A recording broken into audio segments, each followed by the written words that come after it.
স্বরাষ্ট্র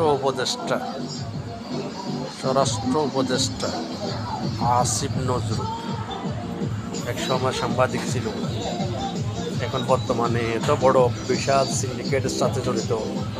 উনি সিন্ডিকেট তৈরি করতেছে, উনি প্রবাসীদেরকে নিয়ে খেলতেছে। ওনার সিন্ডিকেট করে যত আওয়ামী লীগের লোক আছে তাদেরকে আবার গোলাই নিয়ে আসতেছে পার্টিতে যোগদান করার জন্য। স্বরাষ্ট্র উপদেষ্টা আসিফ নজরুল সাহেব, ভালো হয়ে যান, বাড়াইতে পয়সা লাগে না। আপনার কুমিল্লার কৃতি সন্তান,